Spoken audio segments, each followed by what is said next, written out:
So recently our onboard battery charger decided to let go and decided not to charge the boat batteries anymore. So we've been out and we've bought a Victron battery charger. This is the Blue Smart IP22 charger, and it's a 30 amp single output charger. The current charger that we've got on the boat is from a manufacturer called SBC, and it's a quick charger. It's 40 amps maximum output, but it has 3 outputs, so it's able to charge 3 batteries at the same time. The difference with that charger is it's only a 3-stage charge, so it does a bulk charge, an absorbent state charge, and then a float charge. This new charger from Victron has got a different charging profile. It's actually a 6-stage charger, but normally speaking it runs in a 5-stage charge sequence, which is the same 3 stages, then goes into a float stage, has a storage mode, and it also has a mode that helps to try and bring back batteries that haven't been charged correctly. The idea behind the storage charge is that when the boat isn't in use for a long time, that float charge voltage drops a bit further.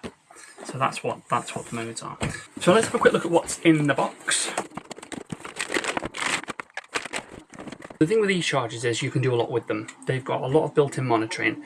They have a lot of settings that you can change, or you can just use them basically straight out of the box. And I think that's the thing with Victron stuff. It really does have a lot of different features that maybe not everybody's going to use, and sometimes that can be a bit confusing. However, they are really good products.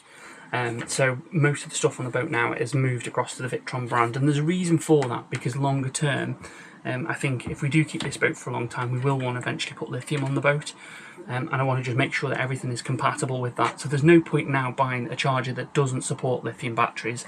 I think that's a real waste of money, because at some point you're going to have to change it. If we have a look at this charger, we've got a mode button on the front, we've got normal, high, reconditioning, that's the mode that can try and resurrect the old batteries, and we've got a lithium battery option at the bottom there, and it'll go through these different charging cycles on the front here, from bulk, absorption, float to storage, and then obviously to the reconditioning mode. If you activate that mode, that doesn't come on by default. It's got Bluetooth built in, so you can connect to it with your phone and modify all of those settings, and also have a look at what it's actually doing and which stage of charge it's in and what the output actually is. And then on the bottom of the charger, you can see it's got a 40 amp fuse, and it's got the 2 terminal outputs. Now they do another charger that's got more outputs. I think it's 3 outputs, but what it does is it does the same charging cycle over the same output, so there's no individual charge mapping or voltages across those 3, it just outputs the same. So there's a couple of different models of these. The Phoenix chargers, they have the ability to output a lower ampage to a starter battery, basically like a trickle charge. So you can connect that to your starter battery, and you can charge your starter battery at a different level to how the charger's charging your house bank, for example. But our boat's not set up like that. On Allegra, basically the battery charger just charges the main house bank. It doesn't charge the starter battery. Nothing actually charges the starter battery other than the engine. And it's been set up like that since day one. So we're not going to change that, because it does actually work, and every time we come down, the starter voltage is really high. So there's nothing else connected to that, and it's able to put the power back into the starter battery really quickly. So not going to mess about with it, I'm just going to leave it as it is. The charger is supposed to be mounted vertically like this to aid with airflow, so the hot airs can come out of the top, and it has got a fan in it, but in the limited use I've had of this charger at home, I haven't actually heard the fan come on, but it's supposed to be really quiet. It does also have a night mode, which drops the output, and you can drop that 30 amps down to 7 amps in the application. So if you go into the app and you want to set the charge current, you can actually drop that right down to 7 amps. And you can do it in increments, I think, of half an amp, so it really is quite configurable. So what we're going to do is we're going to have a look at the wiring under the nav desk here, because that's where everything is, and then we're going to show how we're going to fit this charger. So basically what's happened with the old charger is, once it gets to 14 volts, it starts to come up with an error. And what I've noticed in the last couple of charging cycles, the voltage is bouncing around a little bit. So it's never been able to get to the recommended voltage. So the charger on board here, I think, has 2 options. It's not able to charge lithium, but it goes to 14.1 and I think 14.3. I'll have to just check my notes on that. it's never been able to get to those voltages. It always backs the ampage right down and then just holds the battery at around 14. It never clicks into float mode, and it's done that since we've had it. So I've always thought there is something not 100% right with that charger, and it's always been on the list to replace. But as I say, last time we were here, it was charging fine, and then it just shut down and it said error 1, and that's a over voltage or a shortage, it's saying. So I think some of the capacitors have basically failed in that charger. So what we'll do is we'll rip that charger out, we'll put this new one in, and we'll get ourselves back up and running. So here is the charger. It's currently on its side. It's a lot bigger than the Victron one, and as I say, this can output a maximum of 40 amps. You can see the way that it's set up there. So this cable here, this is to tell the switch panel that the charge is on. So there's actually a green light on that switch panel that comes on when this charge is activated, and that's how that it knows that the charge has come on. I wondered whether that was driven off some sort of voltage circuit, but it isn't. So that's how it knows that. The white cable at the top is the power coming into the charger, and then the blue and the black, because this is a German boat, they are essentially the red and the black that we would see normally, and they're reversed. So you can see there that the blue cable, the top one, is on the negative, and the black cable on this boat is positive. And as you can see, that says master next door to it. So this charger is able to output 3 batteries, and as you can see there's another 2 terminals that have never been used on it, and that's how you get charge to those other batteries. And then on the top of the charger, it's very basic. You can see that it's got power light, bulk, absorption and float, and error. And as I say, this charger has never gone into float the whole time we've had this boat, even with me changing the settings. So it actually says on the front that it's a 45 amp charger. The manual says it's 40, but it is a 501 FR if that's the one you've got. So we're going to take this out. As I say, it's normally flat mounted here. I'm going to take this out. We're going to have to turn all the power off, because those terminals will be live. And then we're going to turn all that off, and then we're going to take it out of the boat and do something with it. So I've just done a quick test on these 2 terminals here, which are the ones to the battery. And even with the battery switch off, these are still live. So you have to be really careful sometimes with this, even though you think that you've isolated everything. Sometimes you have to go and actually disconnect the battery. And in this case, that's what we're going to have to do. So what I'm doing now is I'm just working my way around the bottom of the charger, because I want to be able to remove the mains cable from it if I can, rather than cutting it. So I've just found that these screws here hold this bit on, and these screws here hold this bit on. So hopefully now I can flip this over, get to the bottom of the charger, and we can go from there. That bit's come off. So that bit's come off, but it looks like I'm going to have to open the bloody thing up to get inside, which I don't really want to do. There'll be some big capacitors in there, and they're probably still charged. So we don't really want to be messing around in that. We don't have to be. So I am slightly shocked at the difference in the size of these things. I mean, just look at the difference.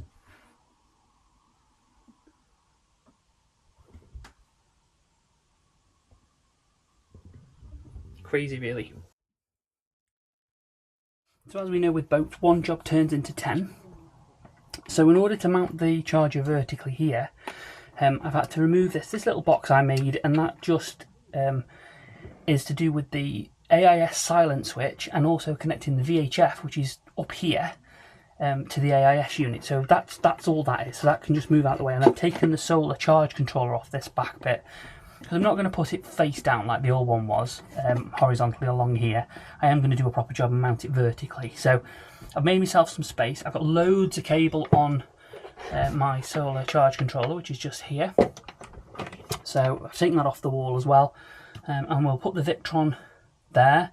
We'll put the solar charge controller next door to it, and then we'll find another home for this little box here and keep that away from them. I had to cut the charger cable out, so obviously the mains is off and we're disconnected from the shore power. The actual cable is physically unplugged at the moment. So I had to disconnect, I had to cut that because this was soldered onto the charger itself. So that's how I got that out. And then I've just taped up these 2 ends. And then we're not going to need this little guy, but we might have a little bit of a think about what we can do with that. Maybe we could do something a bit clever with the Raspberry Pi, and trigger that green light to say that the charge is active. I don't know. We'll have a bit of a think. See. So that was labelled up at the factory. So So yeah, so that's the next bit. We're going to mount the charger there somewhere, make sure we've got the right airflow around it, and then we're going to wire in a socket, because that's the other thing, this has never had a socket on it before. Originally, when these boats were built, this was wired direct to the mains breaker. So if the charger went wrong and you couldn't switch it off, it would constantly trip your breaker. What I did a little while ago was to fit a switch, which is here, to actually turn that off. And the idea behind that was that I could isolate the charger, and then I could obviously bring the other things back on. So that was never fitted at the factory.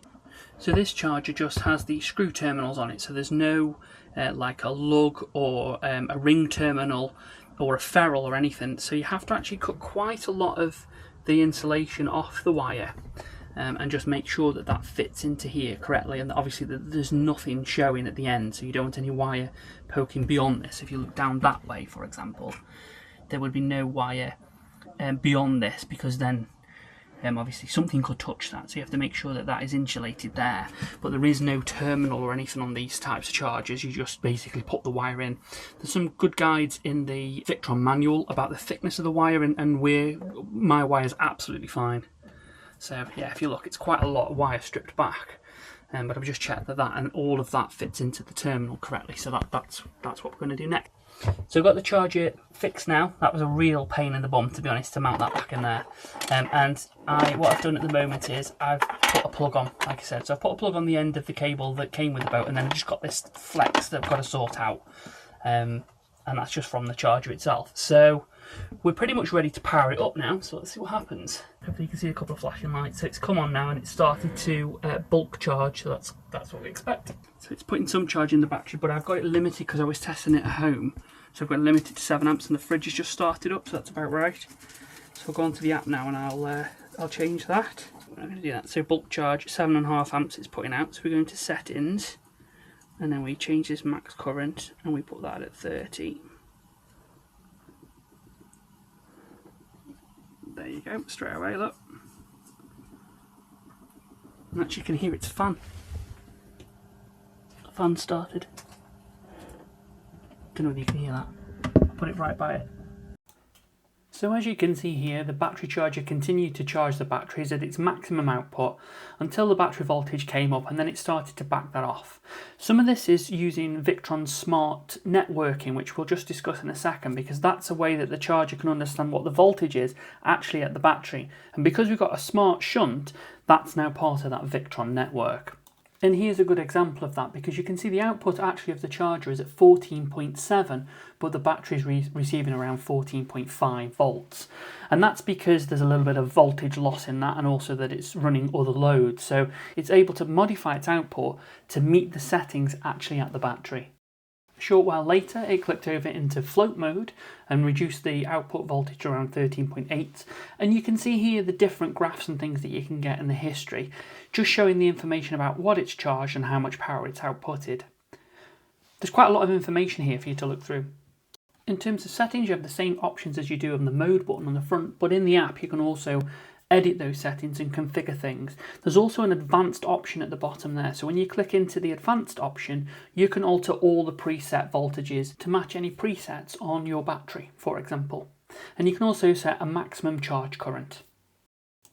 The last option at the bottom is around the VE Smart Networking, and this is where this device can pick up certain parameters from something else. So as an example here, the charger is actually using the current sensing and voltage sensing from the smart shunt, and that allows it to modify its output to meet those parameters that you've set. I hope that was a useful video showing you some of the features and functionality on this charger and how I've installed it, and we'll see you next time.